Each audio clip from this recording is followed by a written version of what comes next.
Hello, my name is Mohammad Hassan Anjum Aryan.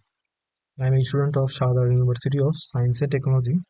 Today, I will be presenting a detailed explanation of aggregate spending in three-sector economy, and we will also explore how government spending, taxation, and disposable income affect overall economic activity. So, let's get started.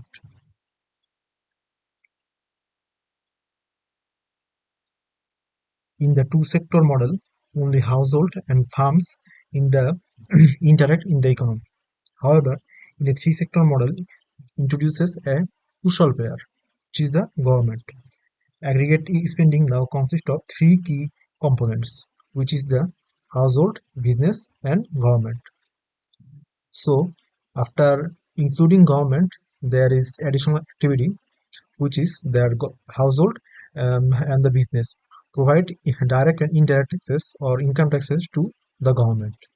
As a result, the government um, uh, spends spending on both households and businesses.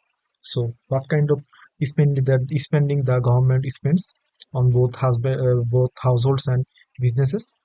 Government spendings can be tax cuts, tax increase, infrastructure investment, research and development, public contracts, etc.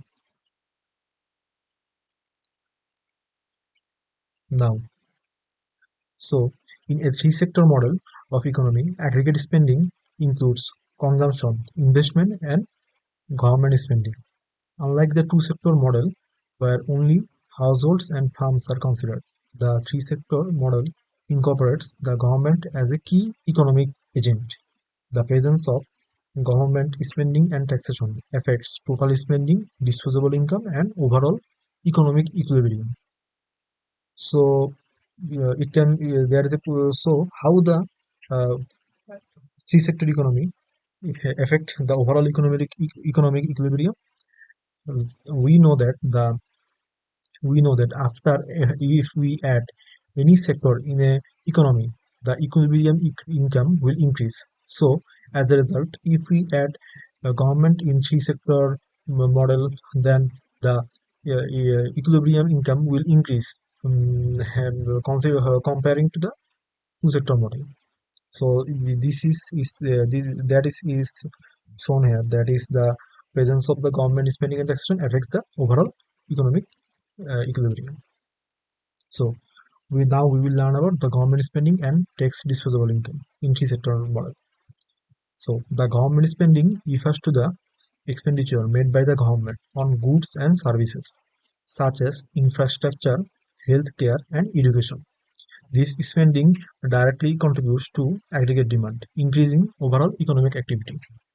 On the other hand, taxation T is the revenue collected by the government from individuals and businesses. Taxes reduce the disposable income of household and potentially lowering consumption and investment. The net effect of government intervention depends on the balance between government spending and taxation. If government spending is greater than taxation, the government runs a budget deficit, stimulating aggregated spending. So, what does this mean? What does this mean? So, here it is said that if government spending is greater than taxation, this means that if government spends more than what he earns from taxes, then there is a budget deficit. So, as a result, there there will be an increase in aggregated demand. So, as a consequence of that, so households will have higher disposable income, so they will spend more. As a result, and the business and in businesses there will be rise in investments. So the demand will rise, the business will experience a higher profit and sales. Um, so they will invest more in production, hiring, and machinery. But there is a consequence. This is that there may be potentially inflation pressure. So we know that if there is excessive government spending, then this will hit the economy. So this will result in inflation. So government will have to take debt from others. So this is not good for the economy. Conversely, if government spending is less than taxation, there is a budget surplus which may reduce overall demand.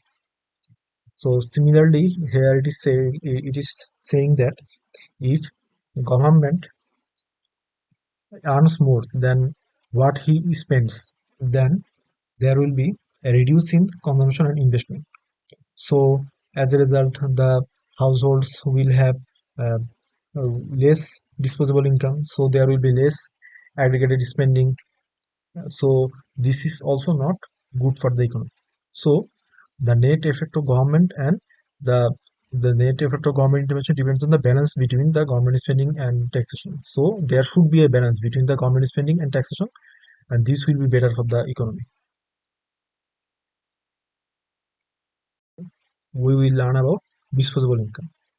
So disposable income (YD) is the income available to household after taxes.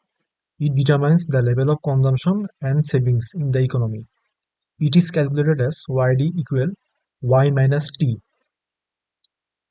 Here Y is the total national income, which is also known as GDP, and T is the total taxes collected by the government.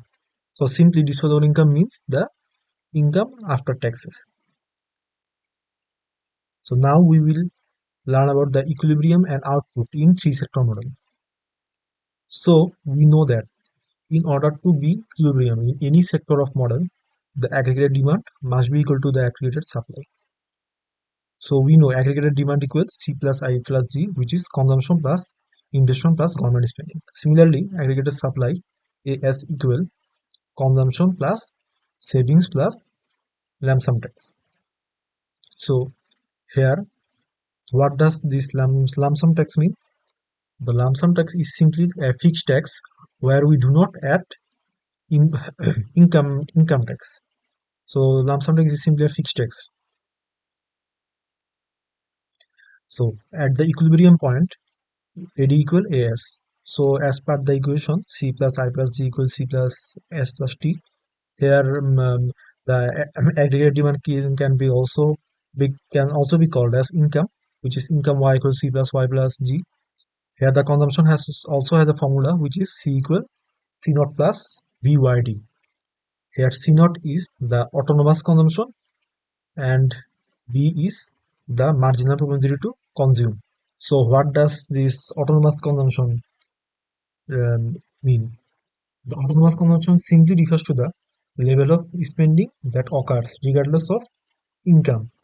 So this means the level of consumption we have to consume, we have to spend regardless of we our income is zero or not. So what is the examples of autonomous consumption? So autonomous consumption's example can be the spending on necessities, basic necessities like food, shelter, and utilities, etc. Now here B is the marginal propensity to consume. So what does this marginal propensity to consume means? Marginal propensity to consume simply measures the proportion of an increase in income that a person or household is likely to spend on consumption. Or simply, the marginal propensity to consume is simply the amount of um, money that a household or a family is likely to spend when their income rises. And why is the disposable income, which is simply the income after taxes. Now, in order to calculate the equilibrium, we are taking fixed tax rate so that it does not change. So simply, we are taking lump sum tax, and we are also taking fixed investment. So fixed investment is we are taking because it is stable regardless of the economic fluctuations, and we are also taking the fixed government spending. Fixed government spending it does not change based on our. So here the government spending does not change based on our economic income changes or not. Now we know aggregate demand equal Y equals C plus Ij or income equal Y plus C plus Ij. Here C equal C naught plus BYD. It is the formula of consumption. Here C naught here C naught so Y equals C naught plus B into Y minus T naught plus I naught plus G naught. Here Y minus T naught is simply the formula for disposable income. Now, after calculating, we found that the equilibrium income is y star equal 1 by 1 minus b, c naught minus bt naught plus I naught plus g naught. Here b is simply the MPC, which is the marginal propensity concept, which we have studied earlier. Now we will look at the graphical representation of three sector economy. Here in the x-axis, there is equilibrium income for the three sectors. Here y1 star represents the equilibrium income for one sector model. Y2 star represents the equilibrium income for two sector model. Y3 star represents the equilibrium income for three sector model. And in the y-axis, it there is consumption, investment, and government spending. So here we see that whenever we are including an sector in the economy, the equilibrium income increases. So here we see that in the first sector of economy, there is only consumption. So the equilibrium income is y1 star. So when we add investment in the two sector model, the equilibrium income rises from y1 to y2 star. Similarly, when we add government spending in three sector model, the equilibrium income rises from y2 to y3. So we can say that the economic so we can say that when we add a sector in the economy, the equilibrium income increases always. Now we will see the multipliers in three sector economy. So investment multiplier or expenditure multiplier. So what does this mean? Expenditure multiplier or investment multiplier simply measures the increase in investment when our income rises. So it is equal to 1 by 1 minus MPC. Here MPC is B, which we studied earlier. Government spending multiplier. Government spending multiplier is simply the increase in government spending when our income increases, which is also equal to 1 by 1 minus MPC. Lump sum tax multiplier. Lump sum tax multiplier is the increase in tax when our income increases, which is equal to minus MPC by 1 minus MPC. Now balanced budget multiplier. So we know that balanced budget multiplier will always be 1 regardless of any sector of economy. It is the same for two sector, three sector, or four sector model. So what does this balanced budget multiplier mean? Balanced budget multiplier is simply measures the change in aggregate production as a result of change in government tax spending. So it is equal to 1 by 1 minus MPC by 1 minus MPC by 1 minus MPC equal 1. Now we will calculate the multipliers in sector economy if the income tax is included. So simply we will do it as we done it previously, but in the disposable income we will add income tax. Here income tax equal T naught into Y, which is tax rate into income. So Y equal C naught plus B into Y minus T naught minus T naught into Y plus I naught plus G. So equilibrium income now becomes Y star equal 1 by 1 minus B plus B T naught into C naught minus B T naught plus I naught plus G naught. Here B is equal to marginal propensity to consume and T naught is the tax rate.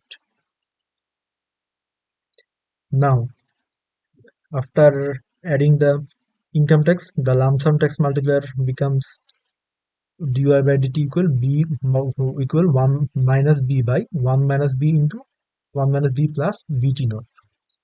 Similarly, government or investment multiplier is equal to 1 by 1 minus b plus bt naught. So this is the end. So thank you for watching. If you found this video helpful, don't forget to like, subscribe, and share your thoughts in the comments below. So thank you.